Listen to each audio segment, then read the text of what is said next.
मैं GS सचदेवा, हिंदू राष्ट्र times से। शेयर बाज़ार देश की अर्थव्यवस्था, वर्ल्ड इकोनॉमी,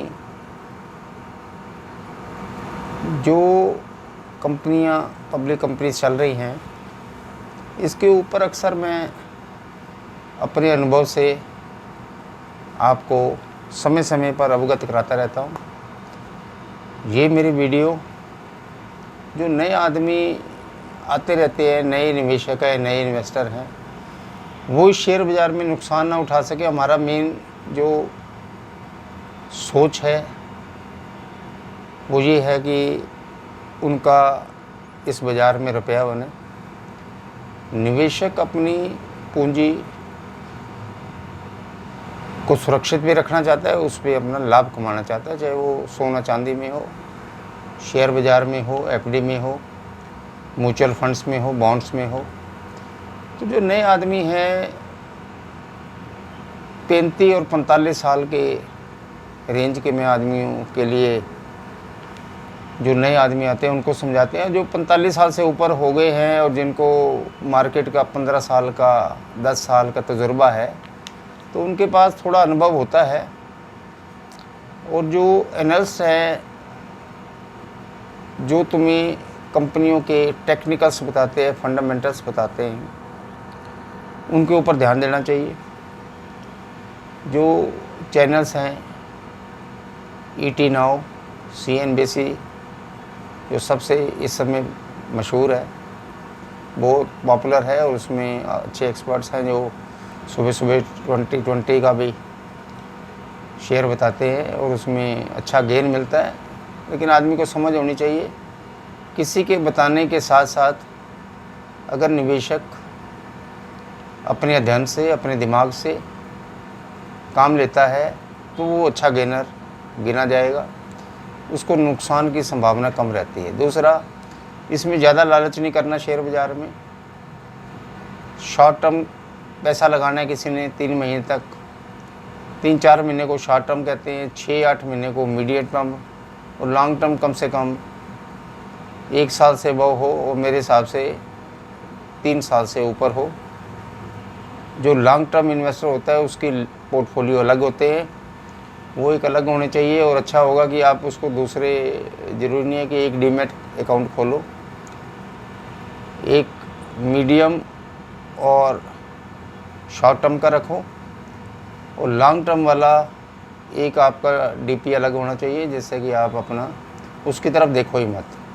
क्योंकि अगर आपने एक ही डीमैट में सारा पोर्टफोलियोज का, अपनी इन्वेस्टमेंट का जोड़ दिया, तो कई बार आपकी जब नज़र पड़ती है उसके ऊपर तो वो आपका माल बिक जाता है। थोड़ा इसका भी ध्यान रखना। मेरा अनुभव से बता रहा हूँ मैं आपको, हमेशा डीमैट अकाउंट एक से ज़्यादा होने चाहिए।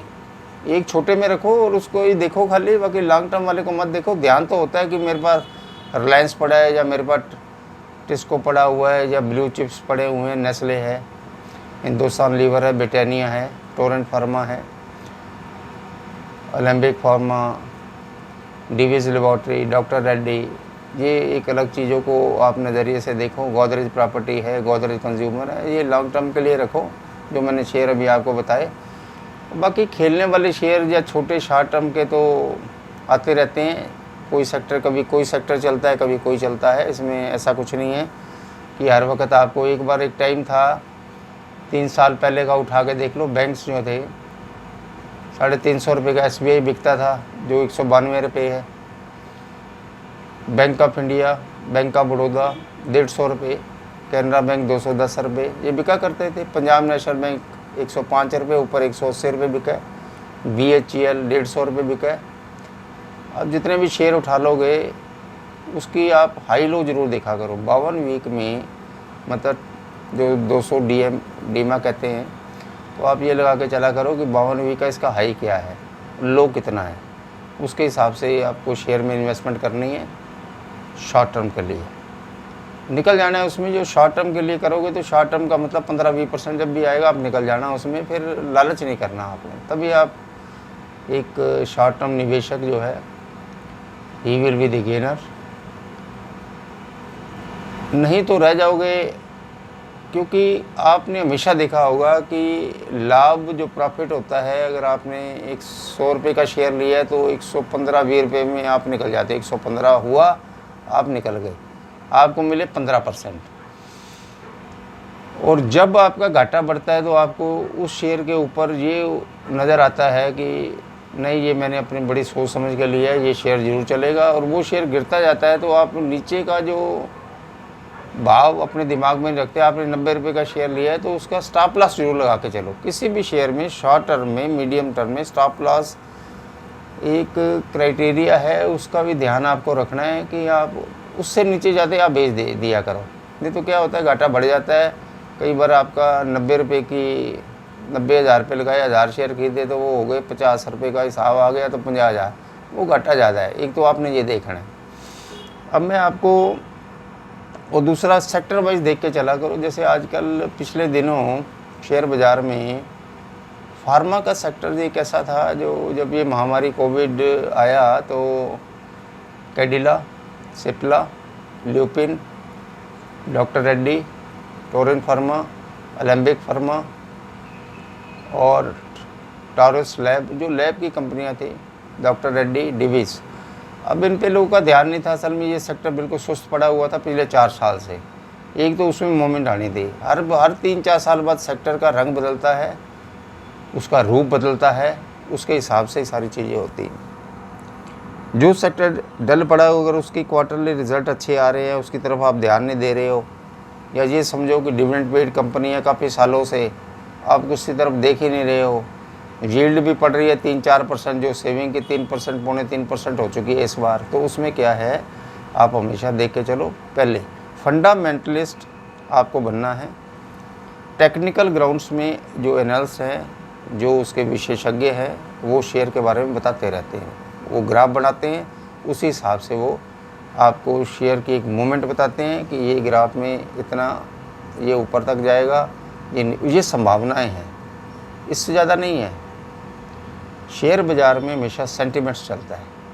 शेयर बाज़ार तेज़ है, फॉरेन इंस्टीट्यूशन का पैसा आ रहा है, सरकार अपना डिसइन्वेस्टमेंट कर रही है, ग्लोबल में माहौल ठीक है, तो बढ़ता जाएगा। अब आप ये देखो कि पीछे ये संभावना बनी थी कि जब ये 10,650 आया निफ्टी, कि ये अब नीचे आ जाएगा। 10,545 भी आया लो इसी दिनों, 15-20 दिन पहले का उठा के देख लो। और उसके बाद क्या हुआ, फिर मूवमेंट आई है, आज 11,200 बंद हुआ। जब 11,200 हुआ तो अब संभावना क्या बन रही है, 11,350 की, क्योंकि आज क्लियरिंग थी, इस वजह से जो है मूवमेंट आनी थी। शॉर्ट जो थे वो कटने थे। तेजड़ियों का इस समय मूवमेंट चल रहा है, एग्रेसिव है, पैसा बाहर से आ रहा है। अमेरिका में फेड जो रिजर्व है वो अपना पैसा बहुत डाल रही है, कम से कम नहीं तो हेज फंड में उन्होंने प्रिंट करके नोट रखे हुए हैं, यूएस वालों ने। बहुत बड़ा पैकेज एक आ रहा है, उसका भी ध्यान रखना है। वो पैकेज कहाँ जाएगा, ज़रूरी नहीं है कि वो शेयर बाज़ार में आएगा, ऐसा भी नहीं है, मैं ये नहीं कह रहा। वो सिल्वर गोल्ड में भी जा सकता है, वो जा रहा है। सिल्वर गोल्ड की बात फिर कभी करेंगे, लेकिन थोड़ा सा मैं आपको समझा देता हूँ। आज के भाव में सिल्वर जो है 74,800, अभी का 1 घंटे पहले की बात कर रहा हूँ, और चांदी जो है आपकी 74,480 यहाँ तक गई है। अब मेरी संभावना जो दिवाली तक बनती है, क्योंकि इसमें ज़्यादा जिसको मैं हमारे ये यूट्यूब में हैं उनको मैं गोल्ड और सिल्वर की इसलिए भी थोड़ी सी मालूमात हल्की सी दे रहा हूँ कि इसका एस्टिमेटेड भाव जो एक्सपर्ट्स हैं उनके 60% के व्यू ये हैं कि दिवाली तक सोना 57,500 तक जाएगा। तो अब से 200 समझ लो 2,000 रुपये पर 10 ग्राम के पीछे बढ़ना है। ये इसका भी ध्यान रखो। एमसेक्स में ये नहीं है कि आप एमसेक्स में सौदा करो, फिजिकल डिलीवरी भी इसके ले सकते हो, लेकिन फिजिकल डिलीवरी भी सोने की आपने हमेशा ध्यान रखना है। क्या करना है, फिजिकल डिलीवरी हमेशा गोल्ड 99.9% वाला ही आपने लेना है। 10 ग्राम का सिक्का 100 ग्राम का। ये आपकी इन्वेस्टमेंट है, आप क्या लगाते हो। बेचने में भी आपको कोई दिक्कत नहीं है, बिल्कुल आपका जो एमसेक्स पे रेट आ रहा है उसके करीब बिक जाएगा। ज्वेलर आपका ठीक होना चाहिए जिससे आप सौदा करते हैं, अच्छे ज्वेलर के पास जाओ। और बाकी ऑर्नामेंट्स को छोड़ो, ऑर्नामेंट्स में इन्वेस्टमेंट नहीं करनी चाहिए। सिर्फ गोल्ड को छोटे कॉइन में लेना है, 10 ग्राम, 50 ग्राम, 100 ग्राम। चांदी पर केजी आपको मिलती है, MMTC से ले लो या अच्छी जगह से ले लो, बढ़िया चांदी लेनी है जिससे आपको बेचने में दिक्कत ना हो। दिवाली तक मैं जो आपको रेट दे रहा हूँ, जो कि चांदी के विशेषज्ञों की राय के साथ है, उनसे मैं अलग नहीं हूँ। चांदी यहाँ से आपको 78,000 रुपये के करीब दिवाली पे मिलेगी पर केजी, जो आज 74,500 है। और सोना 57,500 रुपये दिवाली के करीब मिलेगा, क्योंकि वहाँ पे बाइंग आनी है, ऑर्नामेंट्स की भी आनी है। बाकी आपकी जानकारी के लिए बता दूँ, हिंदुस्तान में, एशिया में सबसे बिगेस्ट बायर जो इंपोर्टर है वो हमारा इंडिया है। भारतवर्ष में महिलाओं का ये हमेशा से एक अट्रैक्टिव सॉलिड इन्वेस्टमेंट रहा है। और पूरे भारत में 25,000 टन ऑर्नामेंट्स जो है लोगों ने बना के रखे हों, कमी कहीं नहीं है। वो बेचने नहीं आना, बेचता है थोड़ा बहुत बेचते हैं, जब ज़रूरत पड़ती है तो 1-2 तोले बिकता है, उससे फ़र्क नहीं पड़ता बाज़ारों में। कोई घर में कोई ज़रूरत पड़ी, कोई बेच दिया, 10 तोले बेच दिया, 100 अगर 1 किलो पड़ा है तो उसमें कोई नहीं है, वो उतनी बाइंग फिर आ जाती है, फिर चलता रहता है। तो ये तो होगी गोल्ड ऑर्नामेंट्स की बात। आज मैं आपको कुछ शेयर नहीं बता रहा, सिर्फ उसके फंडामेंटल्स, कैसे बाज़ार ने नए निवेशकों ने चलना है और पुराने में चलते हैं, घाटे खाते हैं, डीमैट अकाउंट खुलते हैं फिर बंद हो जाते हैं, चलता रहेगा। अभी कम से कम पीछे मार्च के बाद जब बाज़ार में मंदा आया और 7,000 के करीब की जब इंडेक्स गया था, तो आप ये लगा के चलो कि 20 लाख नए डीमैट अकाउंट खुले हैं हिंदुस्तान में। उन्होंने शेयर लिए, पुराने डीमैट अकाउंट खुले हुए हैं। डीमैट अकाउंट ध्यान से करवाओ, अच्छी जगह से करवाना है आपने, अपने अच्छे ब्रोकर के साथ रखो, या आगे आने वाले समय में डायरेक्ट बॉम्बे स्टॉक एक्सचेंज की योजना है कि सीधा ट्रेडिंग, जो ब्रोकर को ब्रोकेज देने की ज़रूरत नहीं, सीधी आप अपना, उसका एक ऐप आएगा, उसमें आप अपने से सौदा कर सकते हो। बहुत अच्छी बात है, सुविधाएं आगे बना रही है, सेबी पूरा कंट्रोल कर रही है, RBI पूरा देख रही है हिंदुस्तान की अर्थव्यवस्था को, शेयर बाज़ार को, सब कुछ बहुत अच्छा चलेगा।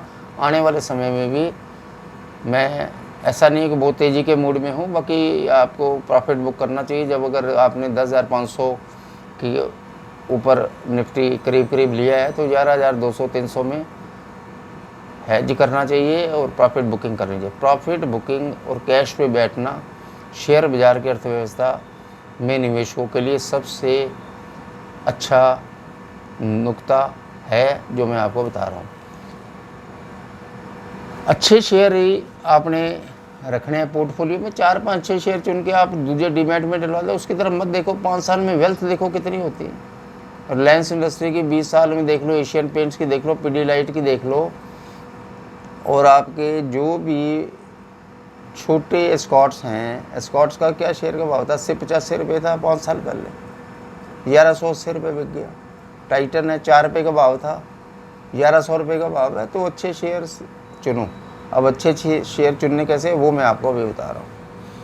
कंपनी का हमेशा फंडामेंटल्स में आपने देखना है, कंपनी की PE कितनी है। पहले टर्नओवर लो, net profit after tax. Net profit के बाद आपने देखना है कि इंडस्ट्री की PE कितनी है, और आप जो कंपनी चूज़ करोगे उसकी PE कितनी है। अगर इंडस्ट्री की PE उस सेक्टर की 25 है और आपको 9 के PE पे मिल रहा है तो वो शेयर सस्ता मान के चलो, एक बोल लेना चाहिए। प्राइस टू बुक वैल्यू कितनी है, बुक वैल्यू भी आपने देखनी है। डिविडेंड यील्ड क्या पड़ती है ये भी देखनी है। और दूसरा ये भी देखना है आपने कि जो सेक्टर की कंपनी आप ले रहे हो उसके फ्यूचर क्या है। फ्यूचर ग्रोथ हमेशा देख के चलो। कंज्यूमेबल आइटम्स की होती है, कंज्यूमर्स हैं, जो कंज्यूमेबल में मैं आपको शेयर बताता हूँ। डाबर है, नेस्ले है, ब्रिटानिया है, मेरिको है, काया industry, Rupa and company, lux, ये जो कंपनी ज्योति लेबॉर्ट्री, ये कंपनियां जो है कंज्यूम करती हैं चीज़ों को। और ग्लेक्सो है जिसमें, जो पहले HMM थी। धीरे धीरे क्या करो कि ये कंपनियों में थोड़े थोड़े शेयर लो। जब 3800 कुछ रुपये का अगर ब्रिटानिया आता है तो SIP करो, एक एक शेयर लो हर महीने, फिर देखो आपकी वेल्थ कहाँ पहुँचती है। फिर बेचना नहीं है, मैं अच्छे शेयर की बात कर रहा हूँ। बाकी लॉन्ग टर्म वाली इन्वेस्टमेंट आपने ज़रूर करनी है, चाहे आप गोल्ड चांदी में करो। ये आपकी सोच है। मैं गोल्ड चांदी को इसलिए लॉन्ग टर्म में इसलिए नहीं रख रहा क्योंकि शेयर एक ऐसा मूल मंत्र है जो कि आपकी वेल्थ को ज़्यादा बढ़ाता है। ये तो एक टेम्परेरी फेस में सोना और चांदी बढ़ गया, अदरवाइज़ इतना बढ़ना तो नहीं चाहिए था। क्योंकि वहाँ पे चांदी में भी क्या है कि 20% जो है डिमांड ज़्यादा बढ़ी है, जो स्टिमुलस पैकेज आए यूरोप में, और 8% जो है इसकी सप्लाई कम हुई है। सप्लाई कम हो गई, डिमांड 20% बढ़ी, 28% का फ़र्क बढ़ा, वही फ़र्क आपको नज़र आ रहा है। और बाकी जिसको प्रॉफिट है, अगर 60,000 रुपये किलो का लिया, 75,000 रुपये किलो में बेच देना। आप रहना मत इसमें, नहीं तो ऑपरेटर वगैरह नाश कर देते हैं सारे बाज़ार का, और आप उनसे बचो। फिज़िकल डिलीवरी में काम करना है। कभी भी मैं फॉरवर्ड के शेयरों में, F&O में और MCX में काम करने के लिए हमेशा बरखिलाफ़ रहा हूँ। अपनी इन्वेस्टमेंट को अपने सट्टे में नहीं लगाना। डिलीवरी उठाओ शेयरों के भी, और उधर फिज़िकल डिलीवरी उठाओ सिल्वर और गोल्ड में। नहीं तो बड़े बड़े, मैंने अपने टाइम के ऊपर देखे हैं, बड़े बड़े धुरंधर ऑपरेटर्स डूब गए हैं। अरशद मेहता तो एक नाम है, उसको छोड़ो। हमने तो बाज़ार 1983 से मैं आया, तो मुझे पता है कि बाज़ारों में कितने डूबे हैं, कितने बने हैं। तो थोड़ा ध्यान से चलना है। निवेशक का थोड़ा पैसा होता है, आपकी हार्ड अर्न मनी है, ध्यान से लगाओ और ठीक पैसा कमाओ। फंडामेंटलिस्ट, मैं फंडामेंटल्स के ऊपर जाता हूँ, कंपनी की टेक्निकल ग्राफ और इनके ऊपर नहीं जाता। बाकी आपको जो मैंने बताया, टर्नओवर, PE, नेट प्रॉफिट, उसकी जो है डिविडेंड यील्ड कितनी पड़ती है, डिविडेंड कितने सालों से देख रहा है, और जो मैनेजमेंट का शेयरिंग पैटर्न है वो ज़रूर देखना है आपको। किसी की अगर कोई कंपनी है उसमें 76%, 76% मैनेजमेंट का है, कोई गिरवी शेयर नहीं है, तो आप समझ लो वो कंपनी ठीक है। और फिर ये भी देखना ज़रूरी होता है कि म्यूचुअल फंड ने उस कंपनी में क्या लगाया, या फॉरेन इंस्टीट्यूशन ने, डोमेस्टिक इंस्टीट्यूशन का क्या परसेंटेज है। ये सब चीज़ देख के चलो, कभी नुकसान नहीं उठाओगे। लालच नहीं करो, इसमें जो ग्रीडी हो जाता है वही नुकसान आता है। प्रॉफिट बुक करो, प्रॉफिट बुक करो, तभी आप शेयर बाज़ार में कमा पाओगे। मैं आगे वीडियो आपको दूंगा रिलेटिंग टू, पिछली बार मैंने रिलायंस इंडस्ट्री के ऊपर दी थी, जो 2350 का टारगेट मेरी लास्ट वो आई थी। इसके बाद आज दे रहा हूँ, मैं देता रहूँगा आपको। बैंक्स के ऊपर भी दूंगा, इंस्टीट्यूशन का है, कमोडिटी के ऊपर, कंज्यूमर, अलग अलग कंपनियों का मैं आगे बना रहा हूँ। धीरे धीरे 4 दिन में एक मैं वीडियो दे देता हूँ। तो ध्यान से क्या करो, ग्रुप में शेयर करा करो, और हिंदू राष्ट्र टाइम्स के चैनल को लाइक और सब्सक्राइब करो, जिससे मेरा भी हौसला बढ़ेगा। आगे अच्छी चीज़ें मैं आपको दूंगा, अपने अनुभव आपको बताता रहूँगा। जय श्री राम, जय श्री राम।